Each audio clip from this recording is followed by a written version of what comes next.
पेड़ का रहस्य।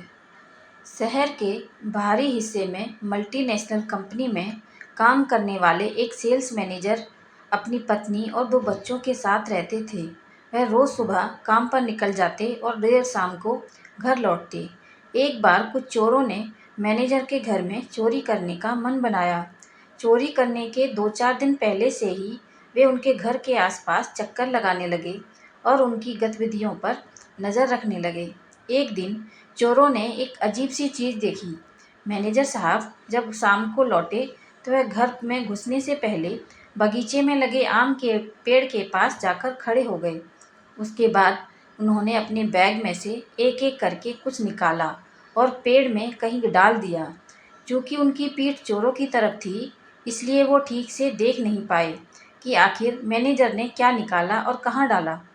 खैर, इतना देख लेना ही चोरों के लिए काफ़ी था। उनकी आंखें चमक गईं। उन्होंने सोचा कि ज़रूर मैनेजर ने वहाँ कोई कीमती चीज़ या पैसे छुपाए होंगे।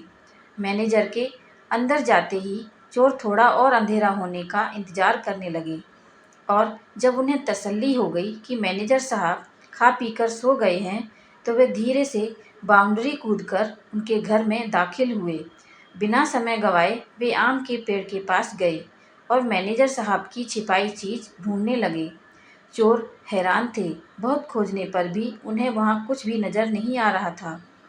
वे समझ नहीं पा रहे थे कि आखिर मैनेजर ने किस चतुराई से चीज़ें छिपाई हैं कि इतने शातिर चोरों के खोजने पर भी उन्हें नहीं मिल रही हैं। अंत में हार मानकर चोर वहाँ से चले गए। अगले दिन वे फिर छिपकर मैनेजर के ऑफिस से लौटने का इंतज़ार करने लगे। रोज़ की तरह मैनेजर साहब देरी से घर लौटे। आज भी वे घर में घुसने से पहले उसी आम के पेड़ के पास गए और अपने बैग से कुछ चीज़ें निकालकर उसमें डाल दी। एक बार फिर चोर सबके सो जाने पर पेड़ के पास गए और जी जान से खोजबीन करने लगे, पर आज भी उनके हाथ कुछ नहीं लगा। अब चोरों को कीमती सामान से अधिक ये जानने की जिज्ञासा होने लगी कि आखिर वो मैनेजर किस तरह से चीज़ों को छिपाता है कि लाख ढूंढने पर भी वो नहीं मिलती। अपनी इस जिज्ञासा को शांत करने के लिए वे संडे की सुबह शरीफों की तरह तैयार होकर मैनेजर साहब से मिलने पहुँचे।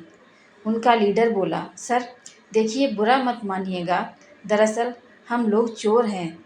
हम लोग कई दिन से आपके मकान में चोरी करने का प्लान बना रहे थे, लेकिन जब एक दिन हमने देखा कि आप ऑफिस से लौटकर आम के पेड़ में कुछ छिपा रहे हैं, तो हमें लगा कि बस काम हो गया।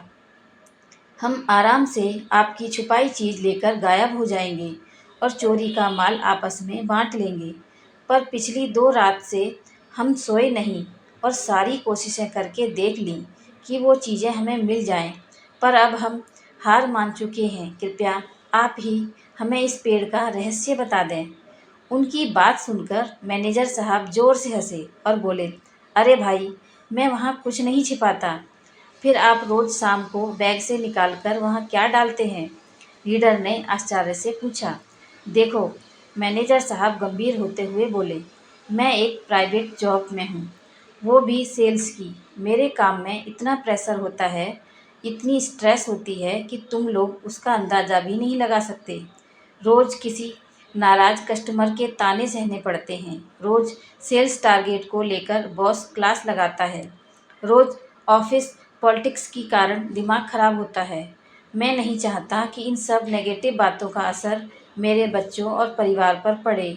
इसलिए जब मैं शाम को इन तमाम चीज़ों को लेकर लौटता हूँ, तो घर में घुसने से पहले मैं इन्हें एक-एक करके इस आम के पेड़ पर टांग देता हूँ। और कमाल की बात यह है कि जब मैं अगली सुबह इन चीज़ों को पेड़ से उठाने आता हूँ, तो आधी तो पहले से ही गायब हो चुकी होती हैं, यानी उन्हें मैं भूल चुका होता हूँ, और जो बचती हैं मैं उन्हें अपने साथ लेता जाता हूँ। चोर अब पेड़ का रहस्य समझ चुके थे। वे चोरी में तो कामयाब नहीं हुए, लेकिन आज एक बड़ी सीख लेकर लौट रहे थे। दोस्तों, न जाने क्यों इंसान अपनी लाइफ को खुद ही टफ बनाता चला जा रहा है। पहले के लोग जहाँ सुख सुविधाओं के कम होने पर भी खुश रहते थे, टेंशन फ्री रहते थे, आज सब कुछ होने पर भी हम एक स्ट्रेसफुल लाइफ जी रहे हैं। इस कंडीशन को रातों रात बदला तो नहीं जा सकता, पर एक काम तो हम ज़रूर कर सकते हैं। वो है अपनी स्ट्रेस का असर अपने परिवार पे न पड़ने दें। अब आपने कई बार सुना होगा कि ऑफिस को ऑफिस में रहने दो, घर मत लाओ। शायद पेड़ का रहस्य ये आपको इस बात को अमल करने में मदद करे। तो चलिए अपने आप से एक वादा करिए कि आज से आप भी बाहर की टेंशन को घर में एंटर नहीं करने देंगे और ना ही उसका असर अपने बिहेवियर पर आने देंगे। आज से आप भी अपनी नेगेटिविटी को घर के बाहर ही टांग कर आएंगे। तो बताइए मेरी कहानी आपको कैसी लगी, मुझे कमेंट करके ज़रूर बताएं और मेरे चैनल को लाइक शेयर और सब्सक्राइब ज़रूर करें। धन्यवाद।